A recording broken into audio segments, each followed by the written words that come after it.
The sounds of the South.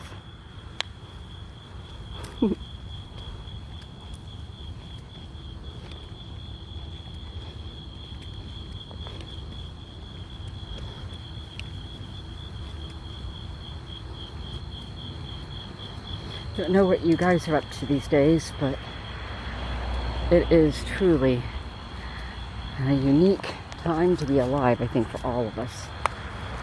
And I know if you're like me, you're learning how to juggle everything together and reevaluating the things that were so important to you just a year ago, maybe even 6 months ago, and wondering, where do the real priorities go that are your focus, your energy, your money, all the things that allow us to move out in life. If you're thinking about all these things, know that it's natural, know that a lot of people are doing it.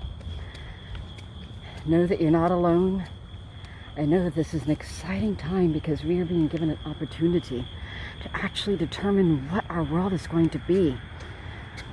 Yes, there's unrest, but as I was sharing with a good friend of mine today, Kalu, when you have chaos, there's always opportunity.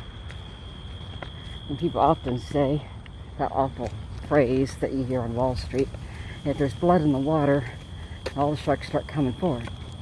But what I want to urge everybody to do, instead of thinking it that way, think of building blocks. Think of newly identified situations that people didn't realize needed to be looked at before. Think about things that people have ignored for a long time and suddenly are realizing, oh right, that is important. Think about voices that have spoken out for so long, calling for our attention, begging for our attention as a society, now being the demand, and people realizing just how interdependent we all are on each other. These are things that all of us are being asked to evaluate right now, because this is a spiritual time. Chaos can often seem like it rips you away from spirit. The irony is, chaos is often when spirits are saying, hey, pay attention to me. I'm the one constant thing in life. And if you can take a look at your heart and discover that inner compass, whatever that is for you, you can often find that as crazy as these waters are, it's going to send you in the right place. But you got to be ready and willing to receive that inspiration. And most importantly, you have to realize that every single one of us has the capacity and potential to be that inspiration for somebody else. So wherever you are in life, it may seem dark, but there's always blue sky somewhere. Sometimes it's a matter of us choosing which way we're looking. And it's all, of course, a lot of people out there will say, oh, that's easy for you to say. Trust fund baby, growing up in Highland Park and all that. Yeah, I have that. But I also have a lot of other things that I deal with too. The seizures, the migraines, helping my mom recover from her hip, all sorts of other stuff going on in my life, just like you. And as I often tell people, sometimes humility is recognizing everybody's has just as much challenges as you, even though they may not be as evident. But many of you out there are like me, you're in the high risk category. And depending on who you are, you're making choices about what kind of risks you're willing to take to keep life moving forward versus how much safety you have to do. But what I want to invite you to do is just take a pause. Look at this beauty. Imagine how big this tree is, and just look at that magnificent, those branches. Every one of us is like one of those leaves. We live an entire life completely aware of ourselves, and we forget how interconnected we are. And that's the beauty of what's happening right now.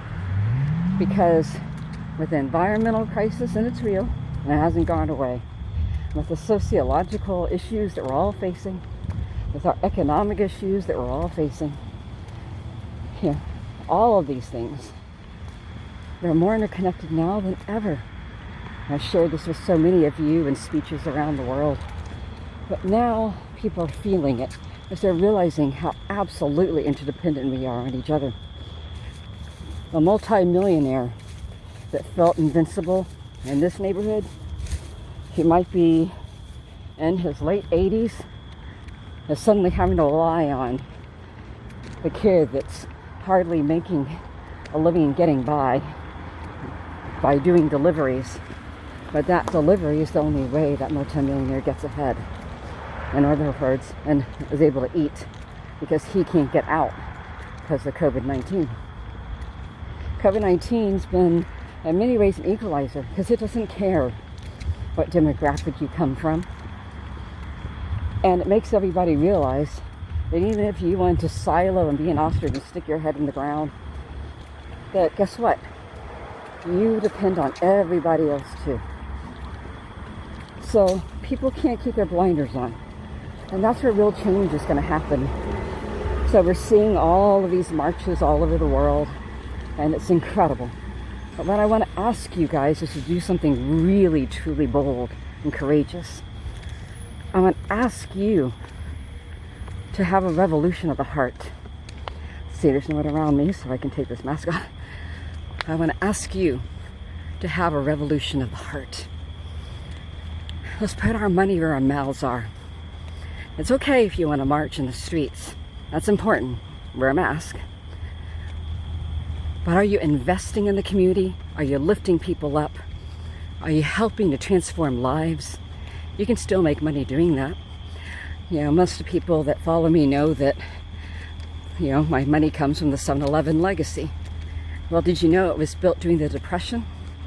Did you know it, came right on the heels of all that Spanish flu? People built entire empires in the South during the Depression, right on the heels of the Spanish flu. But it was a time when everyone was looking at how to take care of themselves and their own family. Here's the difference. We now have learned so much as a society that we have an opportunity to realize that the world is our family. So let's take this movement in the streets and make sure that it resonates with our economy. Don't look at them as siloed things.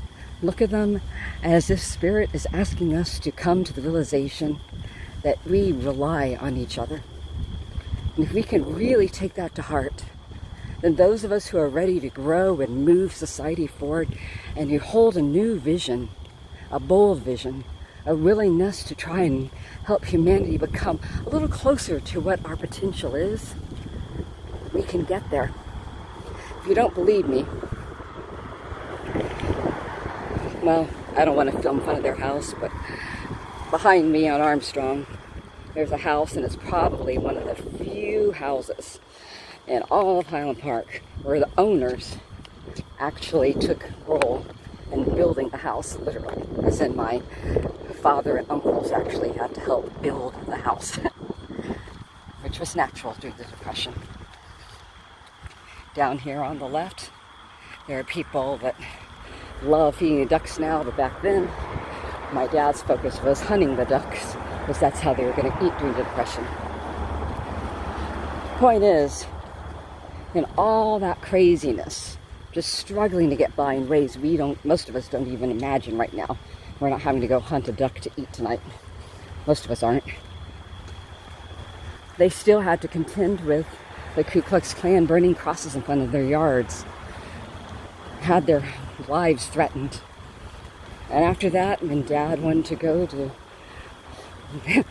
to Sunday school and grade school, he and my uncles ran along this street right here, a lawn. They didn't run fast enough. Grown adults, would throw rocks at their heads. See what I'm saying? We've been here before, but we didn't heal the wounds completely as society. And those of you that know your history know that in Germany, World War I, we didn't rebuild it, and that gave us World War II. Those of you know, like our good friend Joanne Herring in Afghanistan, she said if you don't help them rebuild, the Taliban will come back and become a big enemy to the U.S. She called it. Point is, way back when, Abraham Lincoln actually had a vision for the South. He said, we need to rebuild our brothers and sisters up, rebuild the South. And when he was killed, that didn't happen. And now we have the fruits, very poison fruits, of a very poisoned tree that wasn't fully chopped down. So in many ways, the cultural war of the Civil War never ended. And a lot of my friends working on these issues up north don't really fully understand what it's like to be down here. And they act like interfaith stuff is all brand new. See behind me, this is the Christian Scientist Church. My grandfather was a Christian Scientist, and he donated the bells to another church, which was Roman Catholic. And back then it was just, people couldn't believe that he would do that, because Catholics were the ones they liked to throw rocks at. So, point is, it only takes an individual to be bold, to move the needle a little forward. Ray Nasher did something similar as a Jewish man, buying the steeple for the Catholic church downtown. And he was Jewish, but he cared about the beauty of the city. Right now, a lot of people are saying, invest in our own. Well, it is important. If you're a minority and you've made it and you have a lot of money, think about the next person to pull up. I don't care if you're LGBT or woman, someone with melanin in your skin. We should be thinking that. But actually, all of us should be thinking that. I want to talk to some of you that are Caucasian and very wealthy and some of the greatest, beautiful people that I know, but who roll your eyes at what you call the redneck. And, well, here's a question.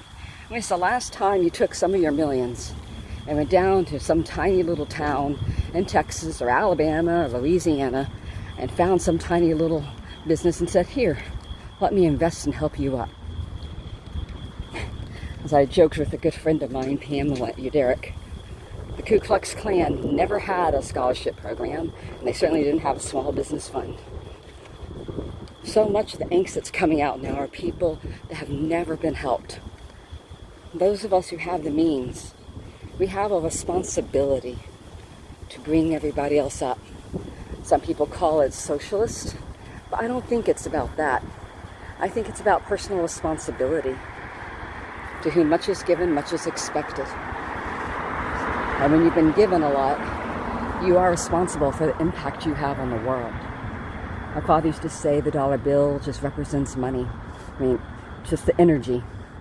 If you have a farmer that put all that effort into the lemons and then, grows it, sells it to someone else, they make lemonade, they put all the effort making the lemonade, someone else has been working on the road, they buy that lemonade, they're essentially saying their X amount of time working on the road is equal to X amount of time of that farmer and the person who made the lemonade. That's all money represents. But we forget that. We forget that it's an exchange of recognition of energy and output, especially in a society that rewards each other for sociopathic behavior. So if that's the truth, then what can we each do to make that difference? How can we stop rewarding sociopathic behavior and start rewarding behavior that embraces compassion, personal responsibility, and recognizes that we're all part of a cohesive, interdependent whole? Because between what we now see and that's happening in this world, this moment, with the coronavirus and with our economy and with the environment, I don't think Spirit could make it any more plain. We're being told, under no uncertainty whatsoever, we are being told point blank that we have to learn to work with each other to survive on this earth. So take what you will from this, but I just wanted to share this with you. And instead of feeling like it's an overwhelming burden, we should each feel it as an exciting opportunity. Because again, within chaos is great opportunity. And we are truly, every one of you watching this right now, we've all truly been given an opportunity, an exciting opportunity, to help choose how our world is going to be shaped in the future. What do you want it to be? We truly are tomorrow's ancestors more than ever before. How do you want to reshape things? Most of us don't want to go back to status quo. So if that's what you want to avoid, then think consciously about how you want to reshape this world. Because it's been done before. But now each one of us has a much louder voice and much greater influence. And I look forward to seeing what you create with it. Goodbye.